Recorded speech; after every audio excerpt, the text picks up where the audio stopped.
बहुत बहुत नमन आपको, बहुत बहुत साधुवाद। तो मैं ये कहूँगी कि चूंकि आपने कबीर पर ये ग्रंथ लिखा है, तो यद्यपि बहुत कम महापुरुष छूटे हैं, अब कह सकते हैं कि दयाराम जी के कलम से बहुत कम महापुरुष छूटे हैं। मैंने उनको पढ़ा है तो संत गाडगे से लेकर अम्बेडकर जी से लेकर, हाँ, और इन्होंने रैदास पर सब पर लिखा है। तो मैं अपनी तरफ से उन्हें अनुरोध करूंगी और एक मैं कहूँगी एक स्मृति चिन्ह के साथ मैं अपना अनुरोध रखती हूँ कि चूंकि आपका ये पूरा समाज जो यहाँ पर है, आप सभी जो है मानवता के प्रति बहुत ज्यादा समर्पित हैं। तो मानवता को प्रसारित करने में, जब में फैलाने में एक बहुत बड़े महानुभव हुए हैं, हम जानते हैं गौतम बुद्ध। तो मैं चाहूंगी कि दयाराम मौर्य जी गौतम बुद्ध पर अगली जो उनकी कृति आए, गौतम बुद्ध पर आए, और मैं अपनी तरफ से तो एक छोटा सा स्मृति चिन्ह दयाराम मौर्य जी को प्रदान करना चाहूंगी कि ये आप अपनी सृजना कुटीर में इसे रखें, और ताकि आपको याद रहे रेशमी की और मेरी इस बात की याद रहे कि आपकी अगली कृति गौतम बुद्ध पर ही आनी है।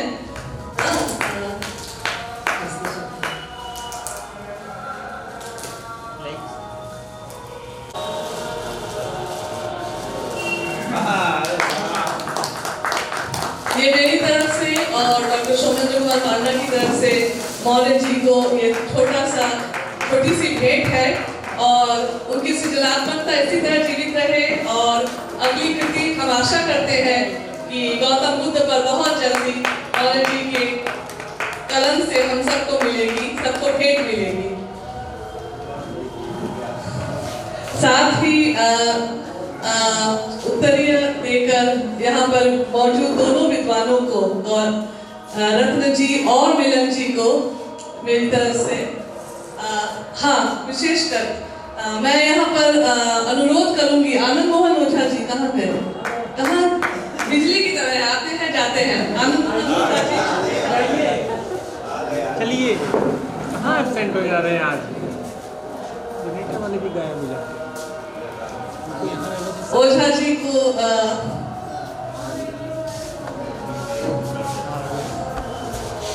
छोटा सा सम्मान, कलकत्ते से छोटा सा सम्मान आपके लिए। ओझा जी इसे ग्रहण करें। बहुत बहुत धन्यवाद। हम गदगद हैं आपके आदर भाव से, आपके स्वागत भाव से। आप मेहमान जाइए आगे।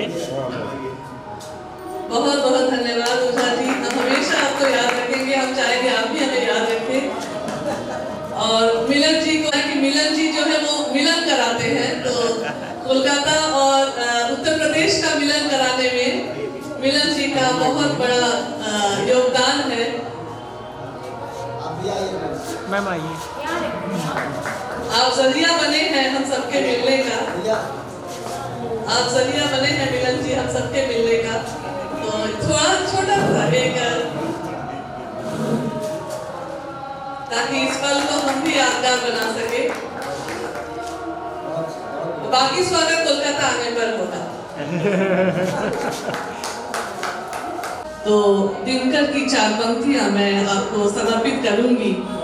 आपके बारे में जितना मैंने सुना है, आपने जितना मुझे बताया है कि युद्ध नहीं जिनके जीवन में, युद्ध नहीं जिनके जीवन में वे बड़े ही अभागे होंगे। या तो प्रण को तोड़ा होगा या तो रण को छोड़ा होगा। तो ओझा जी ने न प्रण छोड़ा और न उन्होंने रण छोड़ा कभी। तो लगातार अपने प्रण के लिए समर्पित रहे, लगातार रण में वे जुझारू रहे, और इसलिए आपका जीवन जो है युद्ध बन गया है, युद्धरत करनी है आप। तो ये जो अम्मा साहब ट्रस्ट आपने बनाई है, ये आपके युद्ध से ही बनी है। तो सारी जिंदगी आपने अपने माता के प्रति, अपने भाइयों के प्रति आपने जो प्रण किया था, तो इसलिए मैंने चुन कर वो पंक्ति आपके लिए चुनी है कि ना आपने कभी प्रण को छोड़ा, और जीवन तो आपका वैसा ही रण है। और आपके यहाँ जितने भी लोग मौजूद हैं वो जानते हैं कि आपने जीवन में कितना कुछ खोया है और कितना कम पाया है, लेकिन इस रण को आपने कभी छोड़ा नहीं है। तो आपकी जो ट्रस्ट है उसके विषय में मैं क्या कहूँ, मैं तो सिर्फ कह सकती हूँ लेकिन जो लाभ, जो योगदान आपकी ट्रस्ट ने दिया है वो इस धरती पे हर जगह उसकी छाप है। तो हर वो व्यक्ति जो इस ट्रस्ट से जुड़ा, जिसे इस ट्रस्ट से लाभ मिला है, वो हर व्यक्ति जो है आपकी ट्रस्ट का आभारी है। लेकिन आप नहीं मानते हैं उसे आभारी। वो बात आपकी जो ट्रस्ट पर आप जो आपने किताब मुझे भेजी थी उससे समझ में आता है कि आप किसी को अपना आभारी मानना नहीं चाहते हैं। आप सिर्फ और सिर्फ, इसीलिए मैं कहती हूँ कितनी सुंदर एक सूत्र जो है, एक धारा बह रही है। देखिए रविंद्र जी कबीर पर लिख रहे हैं। कबीर ने बात की थी, कबीर ने जितनी भी बातें की थी, सांप्रदायिकता के विरुद्ध, ढकोसले के विरुद्ध, कुसंस्कारों के विरुद्ध, सारी बातें जाती हैं एक बात पर, वो है मानवता, मानवतावाद की बात। कबीर की अगर बातें हैं तो मानवतावाद है। वही सूत्र जो है, वही धारा जो है, वही धारा गौतम बुद्ध में भी हम देखते हैं, जो आज मैंने एक स्मृति चिन्ह के रूप में रविंद्र जी को दी। और वही धारा अगर आज के जमाने में आपको देखनी है तो आनंद मोहन ओझा जी और उनके ट्रस्ट के माध्यम से देखिए, क्योंकि ये ट्रस्ट, इसके जितने भी सूत्र हैं, जितने भी इसके प्रण हैं, वो सारी चीजें अगर उसे समप किया जाए तो वो केवल मानवतावाद के लिए काम करता है। ये ट्रस्ट जो है उसकी सारी गतिविधियां जो है मानव सेवी हैं।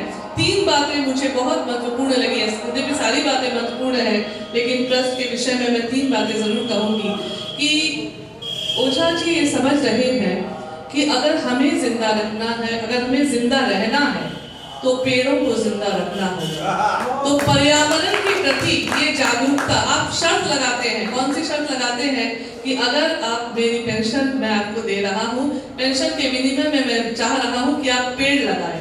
तो कैसी शर्त है आपकी जो मानव को जिंदा रखती है, स्वस्थ समाज को जिंदा रखती है। आप कह रहे हैं ये ट्रस्ट स्वस्थ समाज के लिए बनी है, तो समाज तभी स्वस्थ होगा जब वो स्वस्थ वायु में सांस ले पाएगा। हमने तो सारे, मैं तो उस महानगर से आई हूँ, मैं जानती हूँ कि क्या दुर्दशा हम कर रहे हैं अपने पूरे पर्यावरण का। और अगर हमारे वहाँ भी एक आनंद मोहन ओझा जी होते और एक ट्रस्ट हमारी होती तो शायद हम भी थोड़ी स्वच्छ हवा में सांस लेते, क्योंकि पेड़ों को जीवित रखने का जो काम आप कर रहे हैं, उन्हें बढ़ाने का जो काम, जो हरी चादर जो है, हम जिसको बिल्कुल नष्ट भ्रष्ट कर चुके हैं, विच्छिन्न हो रही है वो हरी चादर हमारी धरती से, आप उस हरी चादर को फिर से बुनने का काम कर रहे हैं। बहुत बहुत धन्यवाद ओझा जी।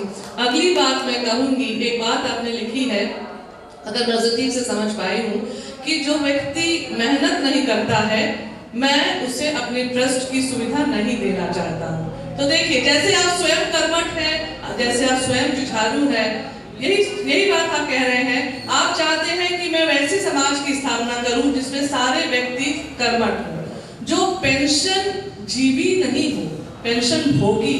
मेरे पेंशन को वो अपने जीवन का एक सहारा बने, लेकिन वही पेंशन मेरे ट्रस्ट के लाभार्थी को वो पेंशन के आस से वो जिंदगी भर नहीं जिए। तो कितनी बड़ी बात वो कह रहे हैं अपनी ट्रस्ट के माध्यम से कि जो व्यक्ति काम करेगा, जो व्यक्ति मेहनत करेगा, जो व्यक्ति खटेगा, वही मेरे ट्रस्ट का सदस्य बनेगा। तो आपने कभी भी ना, आप कभी स्वयं चैन से बैठते हैं ना किसी को चैन से आप बैठने देंगे।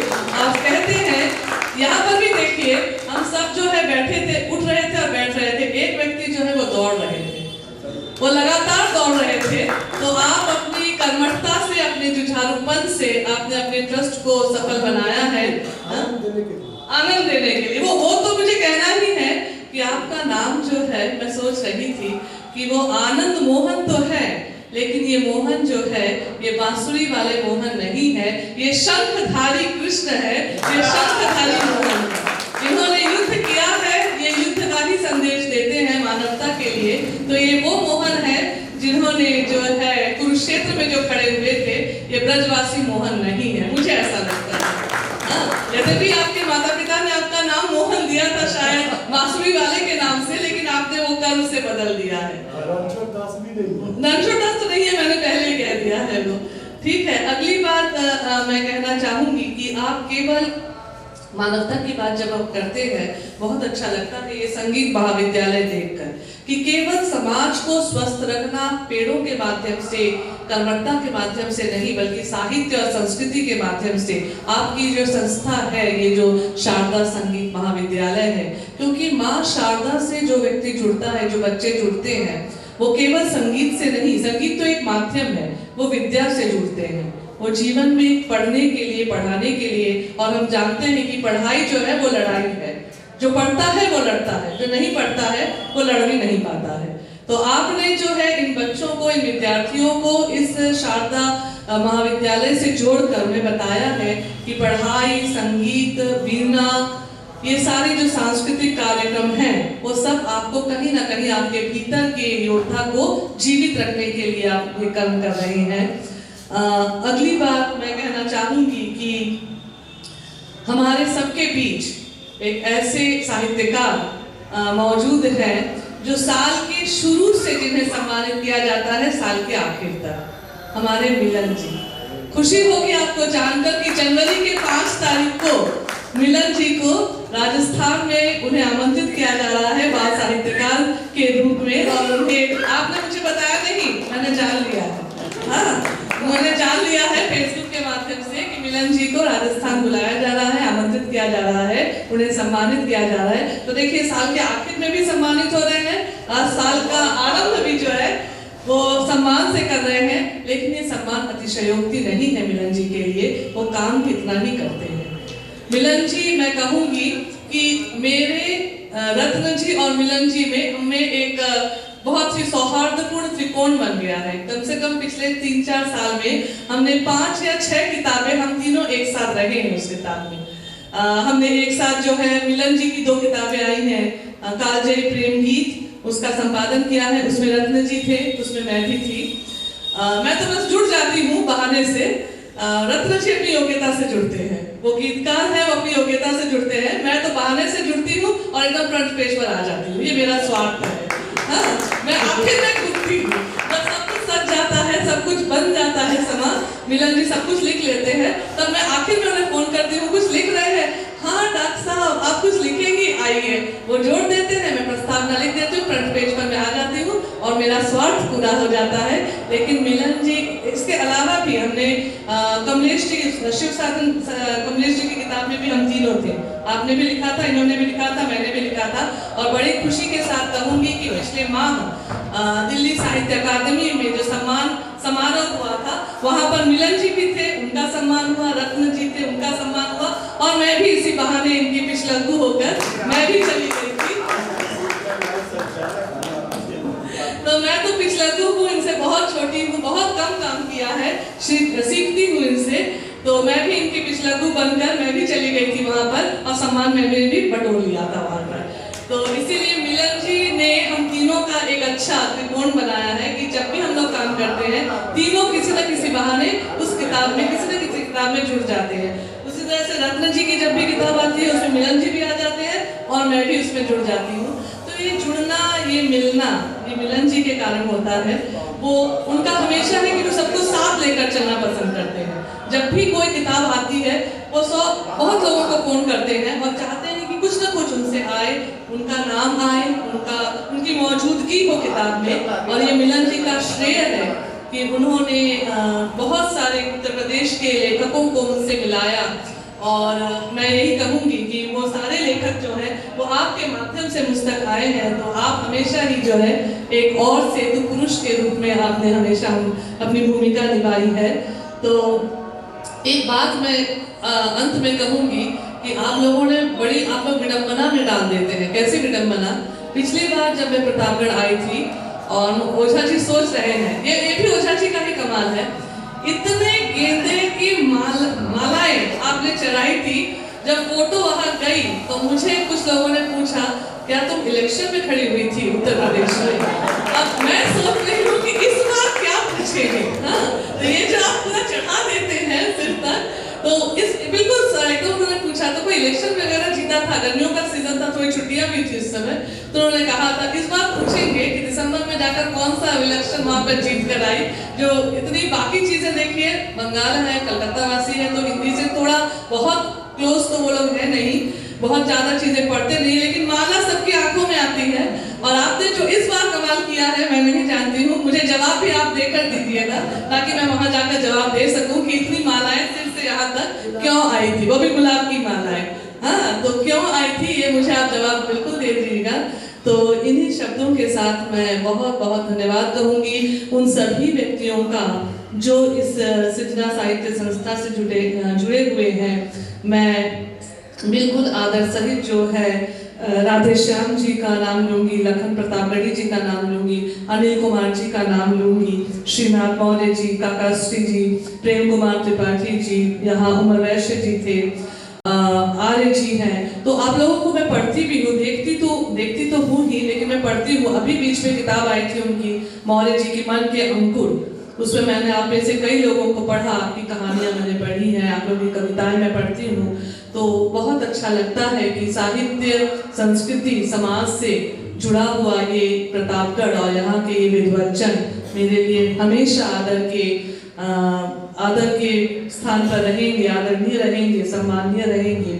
और एक बात फिर कहूंगी कि मौर्य जी बुलाए ना बुलाए, लेकिन मैं हमेशा उन्हें बीच बीच में इस आशा से फोन करती रहूंगी कि अगला निमंत्रण मुझे कब मिलेगा, ताकि एक बार पुनः आप सबके दर्शन कर सकूं, इस पावन माटी को अपने मस्तक पर छुआ सकूं। बहुत बहुत धन्यवाद, कोटि नमस्कार।